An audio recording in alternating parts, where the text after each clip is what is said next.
हाय, hello, नमस्कार. So आज आम्ही निघालो होतो रोहन दादाच्या लग्नाला. पहाटे 6 वाजता उठलो होतो आणि मग तिथून आवरलो होतं. त्यामुळे चेहऱ्याकडे लक्ष देऊ नका. विदाऊट मेकअप आम्ही तिथून निघालो होतो. फक्त साडी नेसली होती, कारण 4-5 तासाचा प्रवास होता आणि म्हणलं जाईपर्यंत मेकअप खराब होणार. अशा तऱ्हेने मग आम्ही हॉलमध्ये पोहोचलो.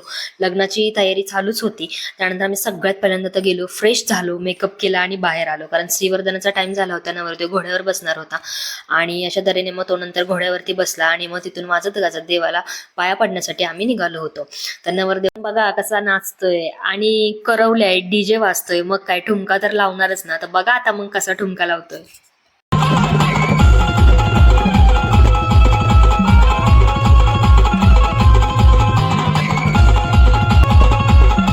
नाचून झाला आणि लगेचच आम्ही जेवण करायला गेलो, कारण लग्नाच्या आधी जेवण होतं आणि सकाळी नाश्ता केल्यामुळे आम्हाला पण खूप भूक लागली होती. त्यामुळे तिथून जेवलो आणि लगेचच हॉलवरती आलो. हॉलवरती येऊन बघतो तर काय, नवरा नवरीची मस्त अशी वाजत गाजत नाचत ग्रँड एंट्री चालू होती.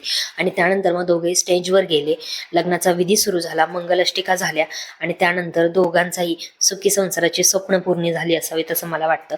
आणि त्यानंतर मग खूप छान असे आम्ही फोटो काढले. आता लग्नाला गेलोय आणि फोटो नाही काढणार असं होईल का? मग फोटो काढले आणि त्यानंतर मग लगेचच आम्ही तिथून घरी यायला निघालो, कारण परत 4-5 तासाचा प्रवास करून आम्हाला यायचं होतं. त्यामुळे न थांबता आम्ही तिथून निघालो. तर तुम्हाला कसा वाटला हा लग्न सोहळा कमेंट करून नक्की कळवा. धन्यवाद.